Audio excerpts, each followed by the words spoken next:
different grading approach. We're starting off here, right? So we're doing a little fun little episode here where we got a queue in the background, and we got three members of the cast of the Sandlot. And while we're waiting for Goldberg, everybody's favorite podcast host to come in, we were allowing these guys to, wonder a bit if it was Goldberg from the Mighty Ducks. Somebody was requesting Goldberg from the, wrestling. I think he was the WCW at the time. And then Handsome here pops in, and everybody's disappointed.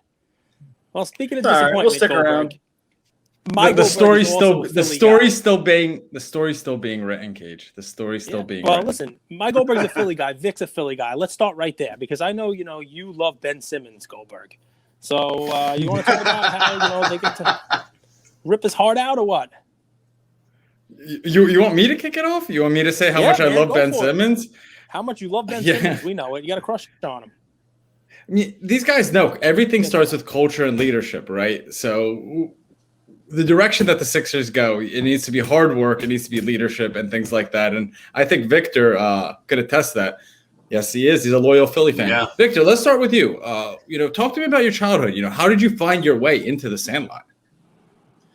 Well, I started pretty young. So by the time I did the Sandlot, I had already done a few things. Actually, the Sandlot was kind of like one of the last things I did as a kid. So at first it was like just another audition, you would go on 2, 3, 4, 5 auditions a week, and most of the time not ever hear anything back anyway. So you would just like go and do it and forget about it. And that's kind of what I did. I went right for the Sandlot and started thinking about other stuff. And then there was another call back and then another call back. And it was like the longest process, I think, that of anything that I'd been in, the casting process. Like there were just so many callbacks, and then they would bring us back and put like little groups of us together and see how we were with like some of the other kids that they were thinking about. And it was like a super long process. Did you guys all meet on day one? Like when you guys met, was there any friction, or you guys just all, you, Marty, and Shane, did you guys hit it off from day one? I think for the most part, we all kind of hit it off day one. I think we all met up at different times. The timeline, not how we met, but when we met is a little blurry, but once we all got to the Sportsman's Lodge, it was fun. It was family. Mm-hmm. Yeah. I mean, I think the first time we met was the reading at the Sportsman's Lodge, right? When we had the first actual reading. Probably. They had like some of us, I think, had met at that point that like were local, but like Shane was coming from Florida and Tom was in Jersey, and right. Not everyone was even cast all at the same time. So like, yeah, some of us had met, but I think Marty's right. It was the table read. Marty, I got to ask you this. Cage made a joke earlier, so I'm just going to layer on top of it. You're from the Jersey Shore, I hear, from Seaside Heights. I imagine the Jersey Shore gave you a call. From Northern California. Even better. Tom, maybe, are you thinking of Tom? Tom is from Jersey, but maybe not. Tom's from Jersey. I may look like I'm from Jersey. I'm not from Jersey. It's Sea House City, anyway. Yeah. I love it. Yeah. Tell us a story. Share a story that, Sandlot is the most popular movie for a lot of kids these days. I don't know if you guys know this. Kobe Bryant's family, it was like their family tradition to watch the Sandlot on July 4th. And it's actually coming up here in a few weeks. But tell us a story that, any one of you guys, Shane, Victor, Marty, that, some people might not know when it comes to recording and filming the Sandlot. Man, there's so many. Oh my God. It was shot in what? The movie was shot in about 45 days or something? 45 days out in there in 45 Utah. days. The hottest summer Utah's ever had. You guys spent almost as long in like a baseball boot camp before the movie, learning a little bit of baseball, brushing up on the baseball skills, than it did to actually take the whole movie. Is that about right? Uh-huh. But I think it was also 45 like shooting days, so I think it was 2 months. Right. Yeah. But yeah, we spent a good crazy month or so ahead of the movie doing like a baseball boot camp kind of thing. Well, we would all go to the Sportsman's Lodge, which is this like iconic hotel in Studio City. And we would meet there, and we would spend the first half of the day rehearsing, and we would read through. They would, if they had any changes to the script and stuff. And then the second half of the day after lunch, we would all go to a baseball field nearby and just play baseball together for the rest of the day. And we did that for like a month. It was a long time. And they did a lot of work focusing on making us friends and having that real connection come out on the screen, and it worked, you know. Well, when you were filming it, did you have any idea like that this was going to become something with this kind of staying power? Like, did you know, I mean, people do multiple projects, right? And, you know, there are people who say, yeah, we knew when we were filming this and this was going to hit home. Did you have any idea? Or are you just like, okay, did this one and move on to the next one? And then, you know, no? Yeah, for me, I think no idea. No idea. I think, you know, we just had a great time filming it, and that comes across on screen. And you know, sometimes you film a movie, it's not a fun experience, or you work with people that aren't fun to work with. And with this film, you know, this was definitely a fun experience to work with all these guys. And the director, even though at times he got pissed off because he had to wrangle a bunch of kids and a bunch of dogs, but yeah, it was a great experience. I think, you know, working on Yeah, stuff. and I mean, you never know. I mean, the script was really great. So I mean, I think everybody had a sense that like this could be really good because the script was just. I mean, David and sorry, remind me of the Shane. Dale or I was thinking of De La Torre. Wow. Now I'm gonna get in trouble.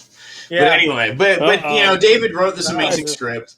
And Robert Gunther. Gunter sounds right. Yeah. Anyway, David wrote this amazing script, and it was just, we all knew that like it could be something really great, but you know, we've all done other projects where like it was a really great script and the cast was really awesome, and for whatever reason it just didn't come together the way that people thought it would, and this, like, I think everything just came together perfectly, and they just really hit gold. It was awesome. It's everything you like wish for as an actor. We all got very lucky.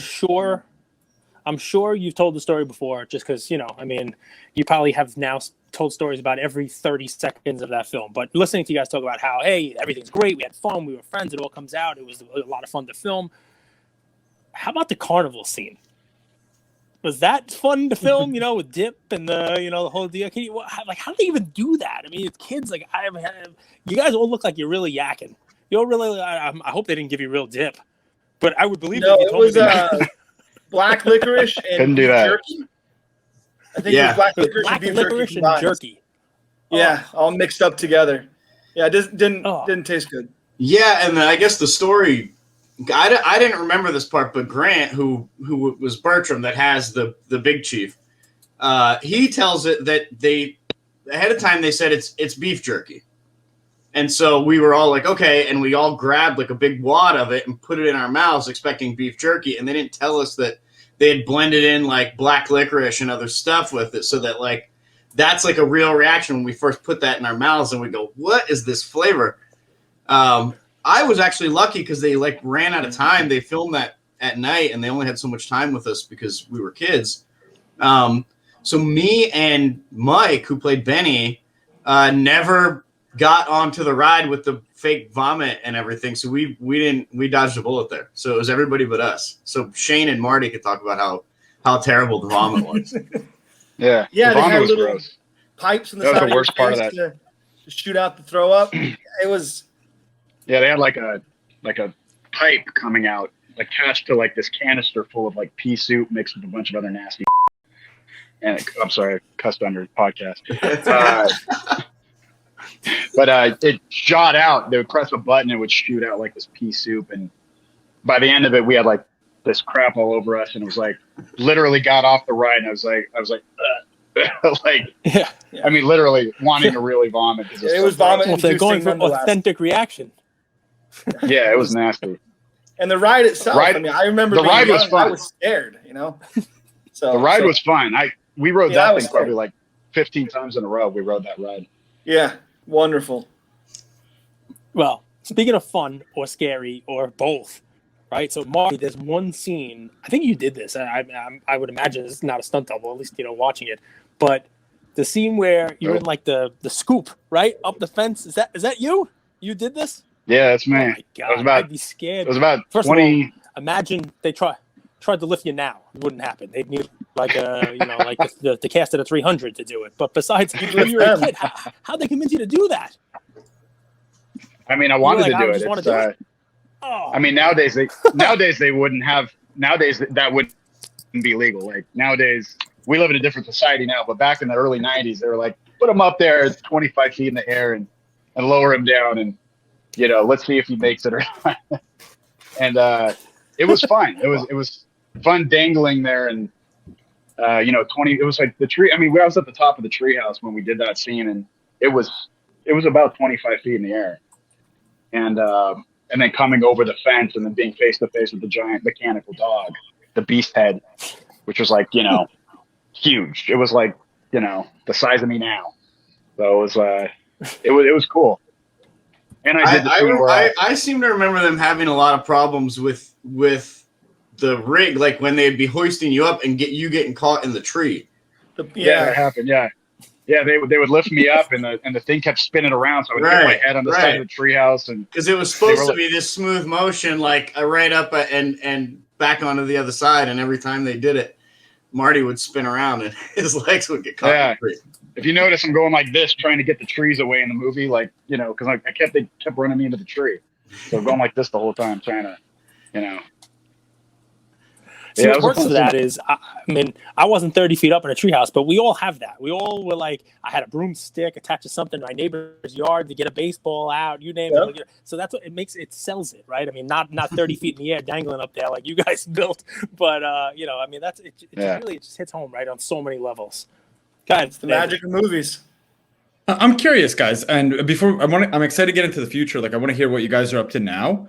But I've pulled up individually Victor, Shane, and Marty's cards from the Sandlot. I don't know if you guys know this, from 2018 Topps did a release with the Sandlot. Mm-hmm. Before we get into that, I'm going to do a screen share here in a second. Are you guys card collectors? Have you followed, the sports card or the NFT boom in the last year or so? Yeah. NFT. I mean, I think we all grew up in the 90s, so I think we all had baseball cards, and I still got boxes and boxes of them at my dad's house, and comic books and all that kind of stuff. Oh, yeah. But then, I mean, with the NFTs coming back around, we actually released a series of trading cards, NFT, that we made from our own behind-the-scenes photos that we had. So it's all like never before seen pictures that we took and turned into like a mocked up to look like a baseball card, and they're totally digital, and you can flip them around, and there's like a back to them, and you can read them, and it's super cool, and the fans really liked them. So we're working on the next series right now, and we've also got some other special limited release stuff that's going to be coming out soon. So yeah, there it is. Yeah, the Boys of Summer. There it is. Yeah. Hello, Marty York. Like, let's go. There you are. Hey, there's me. There's me explaining what an NFT is. How do you explain what an NFT is to? Well, that was, I think, the biggest challenge when we released the first series is just kind of educating people on it, because it's such a new thing that I just saw a statistic that like only 20% of the population even knows what an NFT is in this country, and out of that, only 4% even own one. But it's a type of cryptocurrency where each one is unique.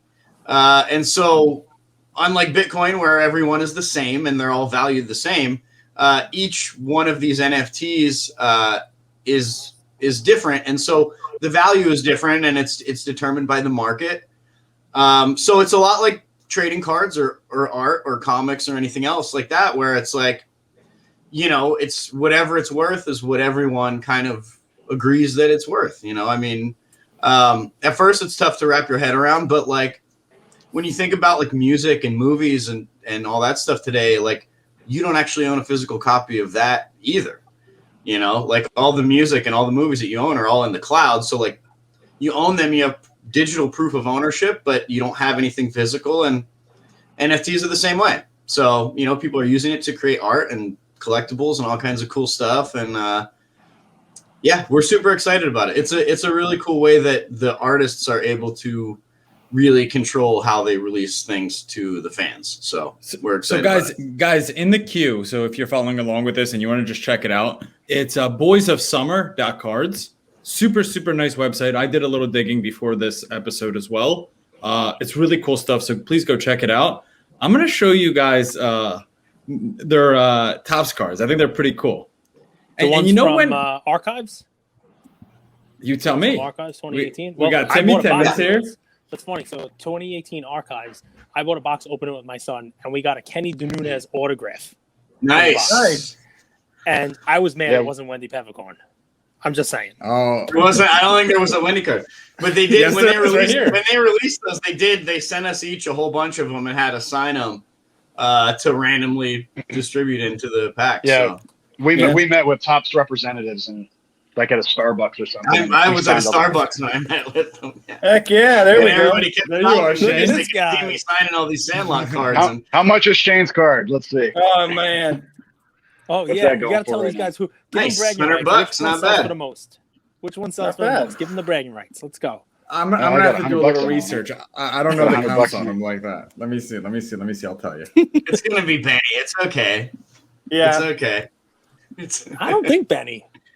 I think it's gonna be Wendy Peppercorn. It's got to be. Well, Benny didn't sign anything. Was there a Wendy card? I didn't think there was a Wendy card. Did they do Wendy? Yes, Wendy. Oh, cool.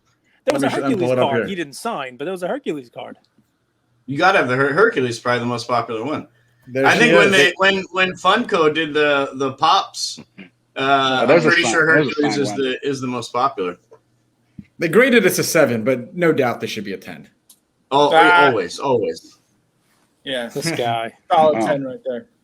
Well, Marley's autograph looks like mine. She's somebody else who was just waiting for a latte and said, "I'll just scribble something on this." Everybody's meeting at 7-Eleven, at Starbucks for these things. It's crazy. No, but that was cool. I mean, they had. I mean, I don't know if you guys know this, but like Mickey Evans, your director, he signed cards in that set. Like it wasn't just you guys. It was everybody in there. Small's mom, right? Well, Karen Allen was in that. I mean, it's a pretty crazy large set. It's just another example of the relevance that you guys have in pop culture. It's pretty crazy stuff. Here's what can I ask something? Right? Yeah, no, go for it. Go ahead. Okay, so I just want to ask, like, I imagine growing up, like you guys did the Sandlot, and you got so much notoriety from it. Was there ever a point where you're like, all right, I'm over this and I want to redefine myself. I don't want to just be known as the character that I played on Sandlot. And I'm curious if we could just kind of go around the board. I wanted to start with you on that, Marty. Yeah, I mean, after Sandlot, my life was like a snowball effect where like I was doing on guest starring roles on TV shows like left and right. I had a recurring role in Boy Meets World, Saved by the Bell, Wings, Sliders, did voiceovers for all the 90s cartoons like Hey Arnold and Doug. And then 2017, I was actually heading to an audition and I fell asleep at the wheel because I was just burnt out by the industry at that point. And I lived about 60 miles outside of Hollywood. So I was, I would wake up every morning at 7, go to school all day, rehearse my lines, and then I would hop my car, travel from school directly to the audition, and then drive back. And it ended up wearing on me. I fell asleep at the wheel, went over a 2-lane. I was on a, 2-lane road, and I went over the thing and hit a car 60 miles an hour head on, broke both my legs, had to relearn to walk again. And that's kind of where my passion for bodybuilding and weightlifting came from, because while I was doing that, I was training with a physical therapist who was teaching me how to like weightlift and train. And I kind of fell in love with that. And after that, I left the business. And, in all honesty, Sandlot for a while wasn't as big as it was a couple of years ago. I mean, it came back like full force, like I've never seen it. Like we did the 20th anniversary in 2013, and that was somewhat big. We went back to the Sandlot. There's about 1,000 people there, and we did, I think, like a AAA stadium or something. And then when we did the 25th, and we did every baseball stadium in the United States, and we were walking through stadiums and people were ripping our clothes off, and they had security surrounding us. And that's when I think it started hitting all of us, because that's when all of us really were together again. That this movie like had grown to something that we didn't even imagine, and even having professional MLB players walk up to us on the fields and be like, dude, you guys are the reason we play baseball. And that kind of stuff was like, we were like, what is like, I mean, we did Dodger Stadium when we did the 25th, and we took the field in our original positions before the game started. I think it was like game 3 against the Giants or something. And when they announced us, like half the stadium stood up and started applauding. And I think at that point we were like, okay, we're back somehow. And Vic got to throw out you got to throw out the first pitch of the Phillies game, right? I did, yeah. For a Philly fan, right? That's pretty crazy. That was a dream come true. That was a dream come true. We've gotten to do a couple first pitches at some different games, but for me, the Phillies was the big one. Well, here's my question, and it's funny, Goldberg. You know, I said I was gonna ask a question. You jumped in. It's almost along the same lines. You know, when I ask my son what he wants to be when he grows up, he tells me he wants to be LeBron James, right? And I tell him, why not make LeBron James money, but don't look like LeBron James? So you guys, I mean, I have a good memory. Now. I have a good photographic memory. Like I especially Shane. Shane, if I saw you in a Starbucks, I would walk up to you and ask you to just repeat everything I was saying. That I can tell it's you, right?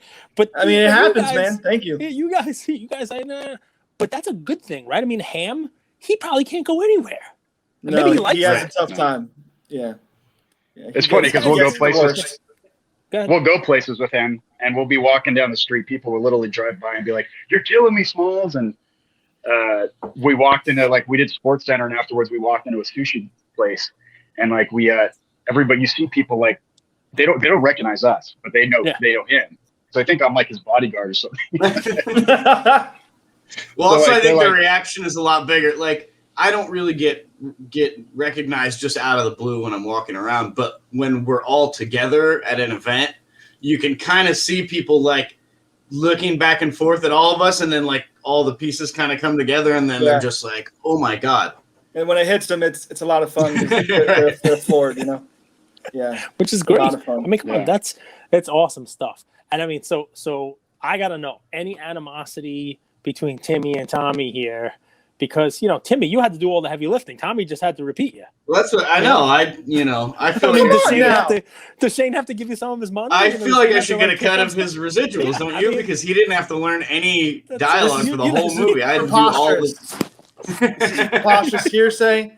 I need to speak to my attorney. You have the Colossus of Clout. Right. I mean, he had the easiest job in the whole movie. It was the easiest job. He did say one line that he didn't repeat. Actually, I realized when I watched the movie. Is it the one right after the kiss of he's in deep? Because I don't remember them saying that too. Remember after the? It might have been that one. I know when the fence falls on the dog, he says, "Oh man." Oh yeah, right. I said he's in deep at the pool. All right, so that's your own line. That's your original line. That's all me, buddy, right there. Thank you. Thank you, Marty. I remember. That's good. I didn't know that. That's like an Easter egg. There we go. A little Easter egg in its director's cut by Marty in the 25th anniversary edition of the DVD, the Blu-ray. We need to do another commentary. That's for you, Goldberg. Philly. I mean, I remember watching as a kid and thinking, oh, maybe they cut it out, but like right after Squints gets the kiss. And Timmy says, "Yeah, he's in deep shit." And I'm like, "Wait, why didn't Tommy repeat that? We get 2 questions for the price of one." As a kid, I would have loved it, but you didn't. You didn't repeat that one. So he actually may have repeated it because I know there was an issue about the number of curse words. So they had to keep it under a certain number. So he may have said it and they cut it out. I think that's right, actually. Yeah. It's Marty, amazing. So before this, I was going through your guys' Instagram pages, just doing a little bit, getting to know you guys a little. Marty was just in Cancun, Cage. He was just in Mexico, diving into a cenote. And Cage always gives me a hard time. I've been living in Mexico for the last year. For the people listening, that was a flashback? That was a flashback from Friday or something. I did that two years ago. We can really flash back because Vic also went to Mexico, but Andrew is staying in Tulum, and Victor never made it to Tulum. He even did a podcast with his regrets about never making it there. Yeah, this is true. This is true. Actually, big news about the podcast. It's coming back next week. So that's it. That's what I was asking about, right? No, we all were in Mexico, the 3 of us together. That's and right. That was a cruise ship, right? Yes, cruise ship. Right? Yeah. And Marty went to Tulum, and I didn't go with him because I was like, He's like, I don't know if I want to get out in the middle of the jungle with Marty. You know what I mean? But then afterwards, I regretted it. I wish because just seeing all the video and the pictures that he had, I was like, oh man, it looks so cool. Yeah. So that's Andrew's if you home actually base. if you dive down in those cenotes, there's like skulls from like Mayans that sacrificed people, and there's literally skulls still at the bottom of the cenote. You swim down there and you can see the skulls, and it's freaky, man. It's like man, the spirits. You saw skulls when you were down there? Yeah, man. There's like human skull. There's human skulls in there. It's crazy. All right. I don't need to see that. Mexico has a lot of tradition. You got Aztec, Mayan. It's beautiful. The culture is amazing. I just saw pictures, and it was cool that you guys went. Cage always gives me a hard time because I've been living in Mexico for a little while. But we're not allowed to say exactly where because that'd be the awesome. federales are after them. So we can't say why. We can't say where. Well, Vic, you did the podcast, 42 or 43 episodes, Vic in a Box. It took a little bit of a break, maybe a little COVID break, so it's coming back. Talk about that a little. Yeah. It was put on pause for a little while. I just got too busy for it. I did everything myself, all the production and the engineering of it and all that stuff, just kind of for fun because I enjoy that kind of thing. But I was a little too busy for it. But now, I don't know. I miss it. So we're getting it going again, and I'll be back within the next. I think we're going to be recording at the end of the week, so it should be within the next week or two. Next episode. If you need any help, Goldberg volunteers. He can help. He is a podcast whiz. We've been doing this for about a year. We have an episode every day. Over 3. He's got time. Episodes. He's just hanging out in Mexico, just chilling. Exactly. So he's got free time. I wouldn't say I'm just chilling. I'm also like Marty. I love health and fitness. I played soccer my whole life, and I ended my soccer career on an ACL injury. So like ever since then, I've been trying to live healthy, and so I'm not sitting around, Vic. But I always have time for friends and people I admire, like you guys. Awesome. Let's hit it up when I'm in Philly, man. Let's hit it up. That's it. When are you coming? Well, we're actually be in Philly. I'll be in Philly. The end of. I'm gonna actually be in Philly this weekend, but you're in Mexico, so we can't. I'd say we. What are you guys coming to Philly for in the summer? It's so hot. It's so humid. It's muggy. But what's bringing you guys? Well, to the city? my whole family's in that area. My family's in like Wilmington, Delaware, or Delaware, greater Philadelphia area. So I'm just going back over 4th of July for a little visit. I'm doing a golf tournament there the end of July with Shooter McGavin and. Should be interesting. I want to. I didn't know you were a golfer. He doesn't have to. I'm not. Golf. I got to practice, man. I suck.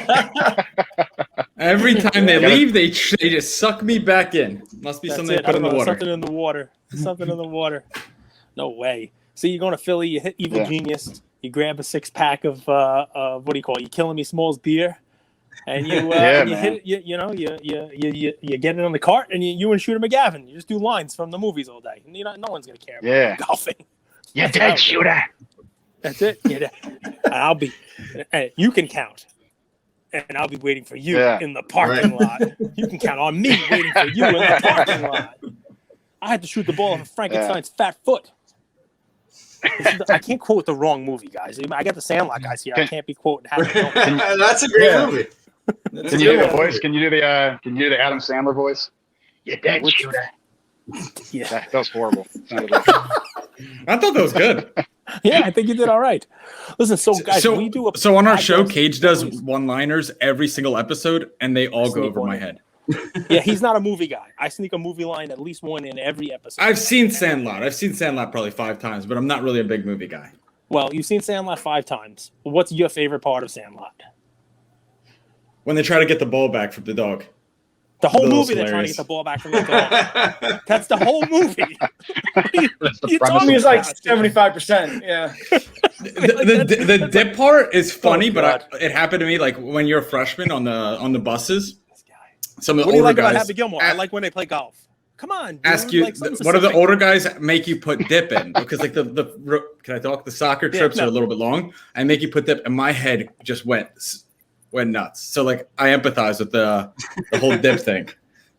That's funny. Listen, I liked the whole you play ball like a girl. I liked it, because that was real. That was real. When I was 11, 12, you'd have opposing factions in the neighborhood come and challenge you on your turf. Someone from the other block would come play stickball with you guys. That hit home for me. But the whole movie's great. So you're right. I'll give you a pass, Andrew. The part where they're trying to get the ball is enough. So listen, guys, we do a podcast every day, mostly about sports cards. We talk about alternate investments. So we're glad to talk about your NFT. But right now, the first people who are seeing this this interview are on HGA, Hybrid Grading Association's hybrid grading approach, the queue for getting cards graded, right? So people they buy cards, they get the cards graded, 1, 2, kind of like Andrew showed you a 7 on that Wendy Peppercorn autograph.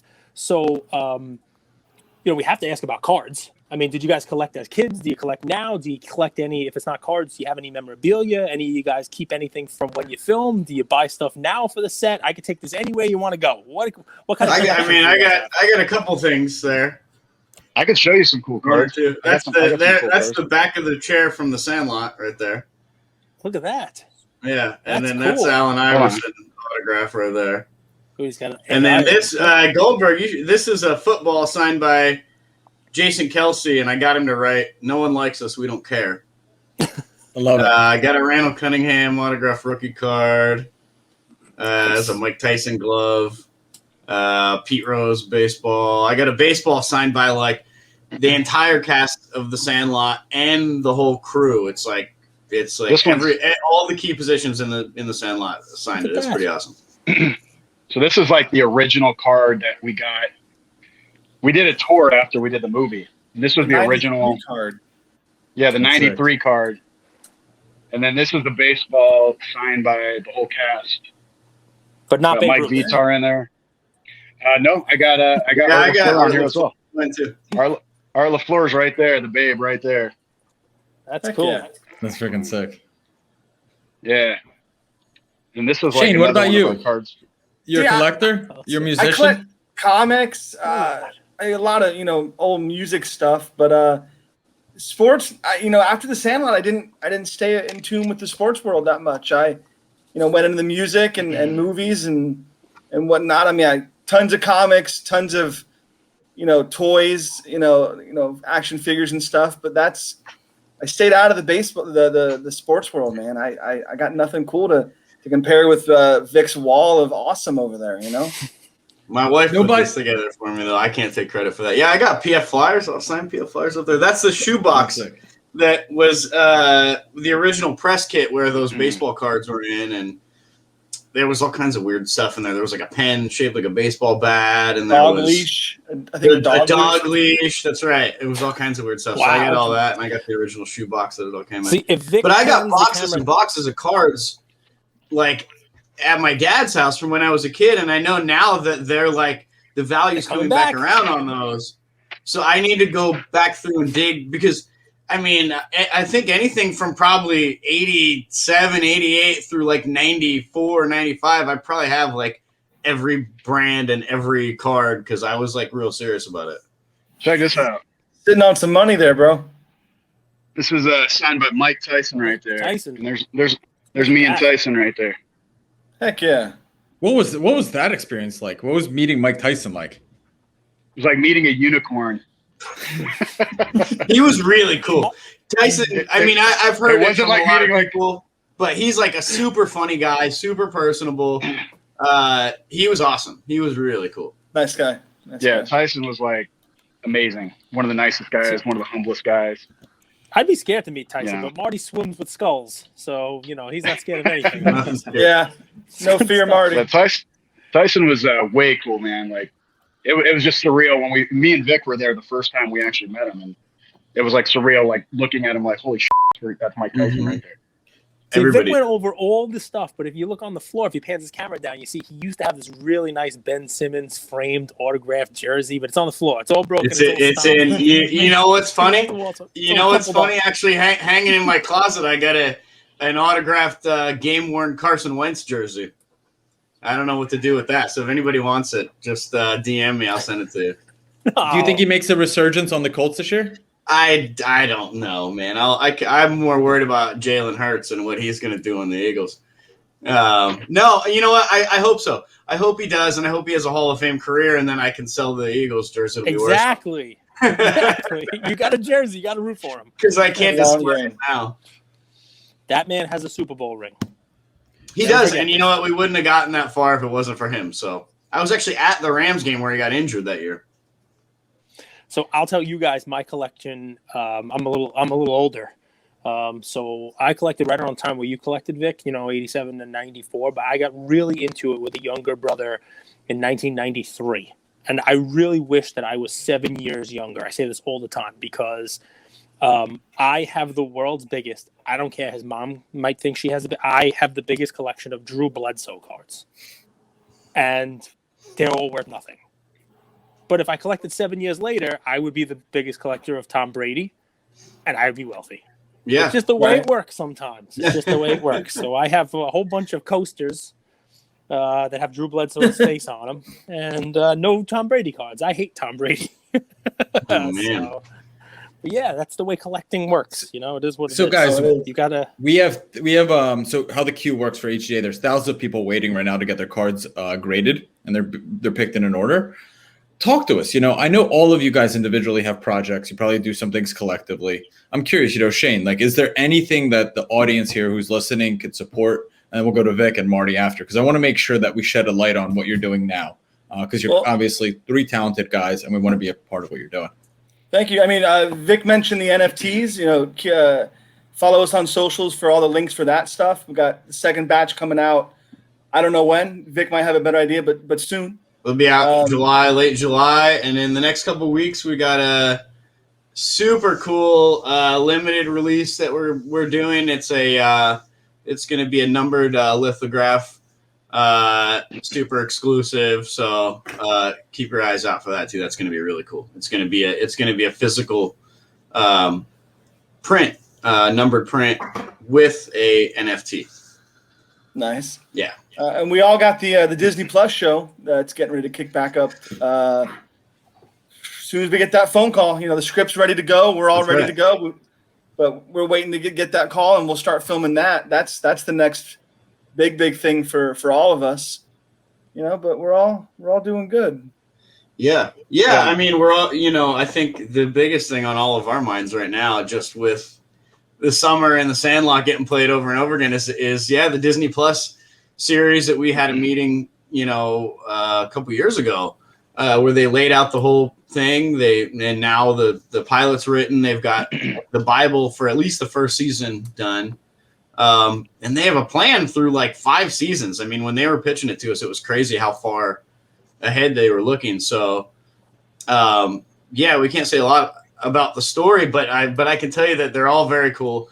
If you watch the end of the movie, that'll give you some hints, as to what happens to all of us. But it's us, like, as adults with our own kids that, and then the kids have storylines and we have our storylines, and it's very cool.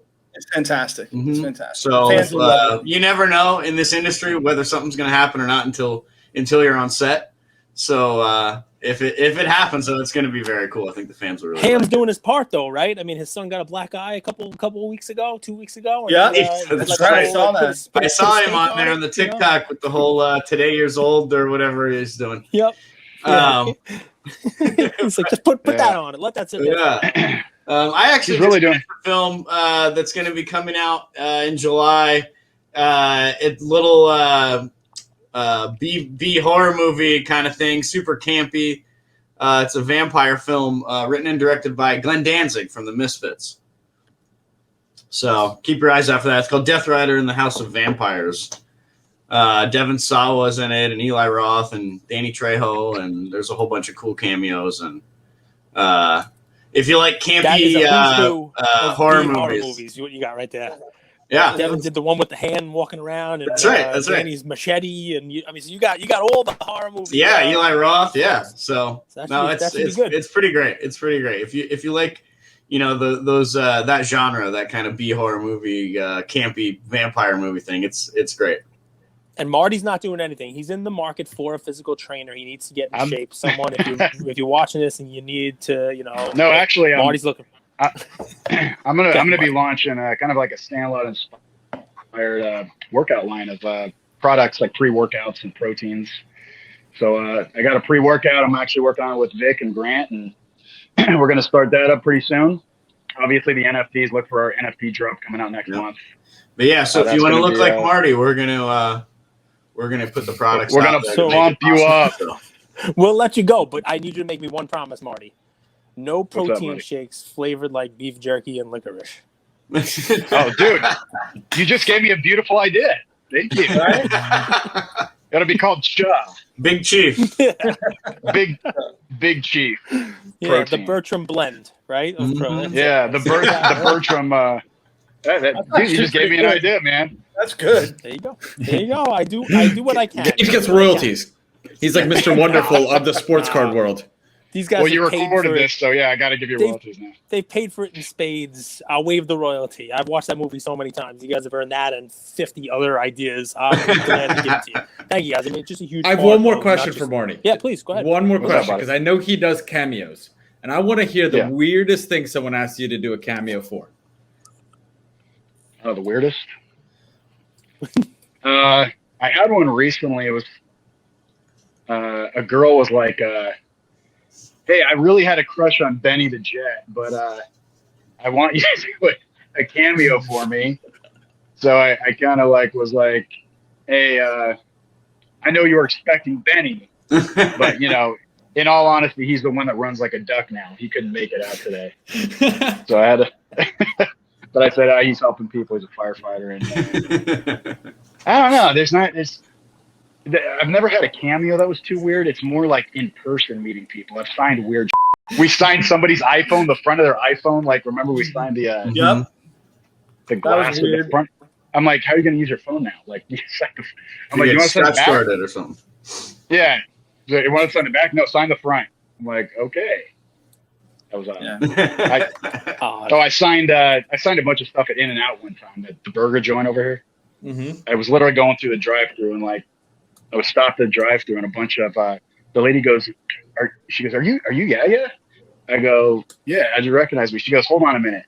Every single employee left the people at the counter and they were handing me like the hats and the trays and the paper plates and yeah. That was probably when there was a time we were at the Dodgers game and somebody was trying to get one of us to hold their baby, and I think that Marty ended up picking up their baby. oh yeah.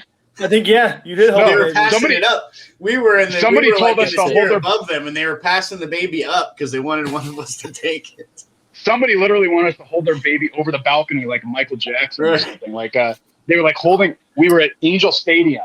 Yeah, they go And- hold it out, and Marty goes, "I'm not gonna be on camera." The doing lady that." held her baby up and was like, hold on to my baby. And I'm like, I'm not going to dangle your baby like 15 feet in the air. Like, I'm like, just not doing that. Yeah, that was weird. So they compromised. Shane signed the baby's outfit. Marty was holding the baby, and we're all good. You know, everybody was It happy. was a team We held effort in Shane- the end. Everyone was happy. We held Shane over the side instead. Yeah. I'm the shortest one, so it's just Guys. throw me up there. That's it. Listen, we appreciate it. We like to keep these things to those 45 minutes. We don't want to hold you over. And, you know, I'm sure everybody who's watching this in the queue, you know, enjoyed it. And on behalf of all of them that don't get to talk to you, a big thank you. Because, you know, Thank you. I'll keep watching the movie. My kids watch the movie. This was a lot of fun to get to chat with you guys. And, you know, we'll all be on the lookout for the NFTs and the Disney Plus show. Thank you, guys. Thanks, guys. Awesome. Thanks Thank a you lot. so much. Thanks for having us. Thank you. Thank you guys for being on. I hope we did a good job hosting. You know, when it's Yeah, it was 5 great. It people was like great. this, it's a little bit more difficult, but I think it was free flowing. I think the audience is going to have a ton of fun with it. Ah, It was easy. good for me. Very Nice. good. Very good. Good time. Thanks, man. Thank you, gents. And Thank go you, gents. We Birds. wish you all the best. Go Birds. Thank you so much.